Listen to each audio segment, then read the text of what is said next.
Shalom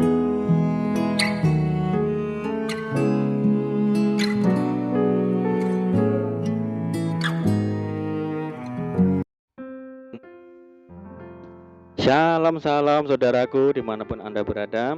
Senang berjumpa kembali menjumpai saudara saat ini. Saya berharap kita semua tetap dalam kasih dan perlindungan Tuhan kita, Yesus Kristus. Selamat datang kembali di channel Pokok Anggur bersama saya Yosia Krispianto.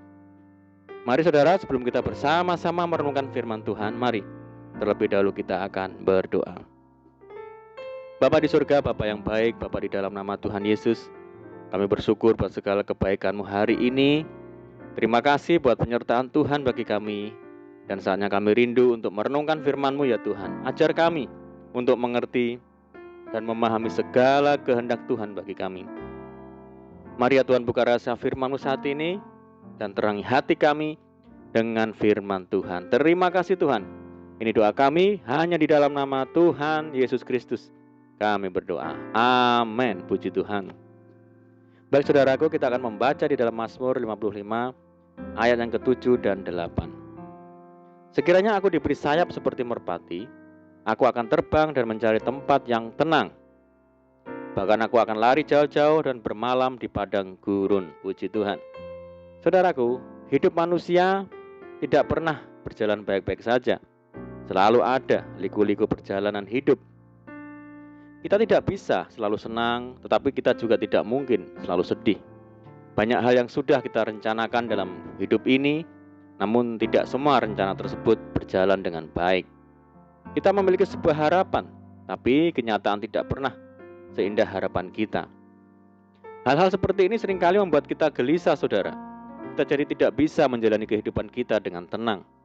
Oleh karena itu, sangat perlu untuk menenangkan hati dan pikiran kita. Tidak ada penghiburan yang lebih baik dibandingkan penghiburan yang datangnya dari Tuhan. Tuhan adalah sumber penghiburan dan pengharapan yang sejati bagi setiap umat manusia. Ada banyak hal sekarang ini sedang berjalan menuju kehancuran dan sudah berada di penghujung zaman, saudara. Terjadinya konflik, perang, bencana alam, ekonomi yang sulit, wabah penyakit, tingkat kejahatan yang semakin tinggi, dan kehidupan kekristenan semakin hari semakin mengalami tekanan yang luar biasa. Hal itu kian mempertegas bahwa tidak ada satupun di dunia ini yang dapat memberikan jaminan bagi semua orang untuk hidup tenang.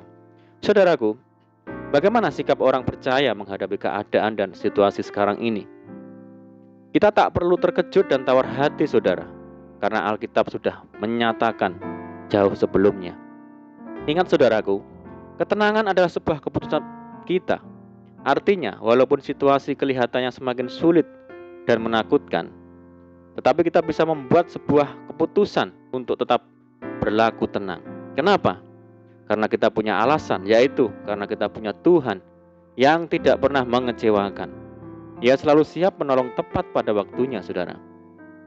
Bahkan Tuhan adalah tempat perlindungan yang kokoh. Dunia bisa hancur, dunia bisa tergoncang, namun Tuhan kita Tuhan yang tidak tergoncangkan oleh apapun juga. Puji Tuhan. Saudaraku, mengapa kita harus tetap bersikap tenang? Karena ketenangan dapat mendatangkan kekuatan. Firman Tuhan berkata, dengan bertobat dan tinggal diam kamu akan diselamatkan. Dalam tinggal tenang dan percaya terletak kekuatanmu. Orang yang mampu bersikap tenang akan mampu menghadapi segala persoalan. Kita seringkali dikalahkan oleh masalah, bukan karena kita terlalu lemah atau masalahnya terlalu berat seperti Goliat, tetapi karena kita sendiri panik, gugup, cemas, khawatir, dan takut.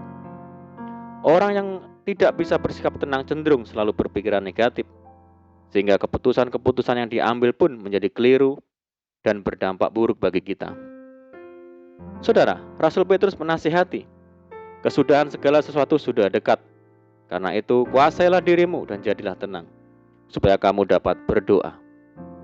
Saudara, orang yang tenang pada saat dia berdoa, doanya bukan hanya menyampaikan apa yang ia inginkan kepada Tuhan, tetapi juga mendengar apa yang menjadi kehendak Tuhan bagi kita. Artinya bahwa orang yang tenang tidak bisa mengandalkan kekuatan dan pemikiran sendiri, namun mengandalkan Tuhan dan membiarkan Tuhan untuk menguasai hidup kita. Saudara, kita melihat Daniel yang dimasukkan ke dalam gua singa, tidak mengalami kepanikan dan tetap tenang. Mengapa? Karena dia tahu persis bahwa Tuhan yang dia sembah sanggup melepaskannya dari segala ancaman dan bahaya. Karena dia memiliki hubungan yang intim dengan Tuhan, memiliki kehidupan doa yang berkualitas, dan berkesinambungan dengan Tuhan. Mari saudaraku, mungkin banyak tantangan, kesulitan, ketidakpastian, pergumulan di hadapan kita. Tetapi sebagai orang percaya, kita harus memutuskan untuk tenang, sebab kita punya Tuhan yang sempurna, kebaikannya, pertolongannya, dan kasih-Nya.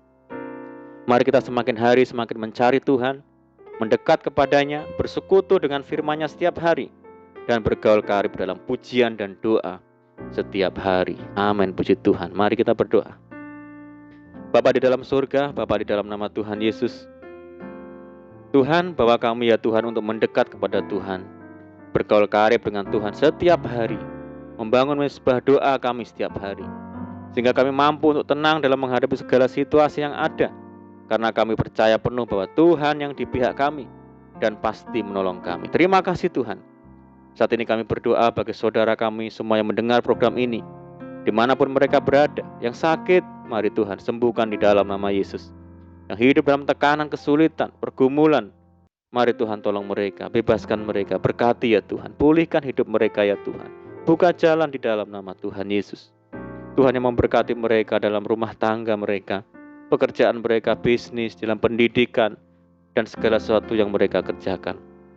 Kami berdoa bagi saudara kami yang hidup dalam belenggu dan ikatan dosa, mari Tuhan belas kasihan-Mu melepaskan di dalam nama Tuhan Yesus.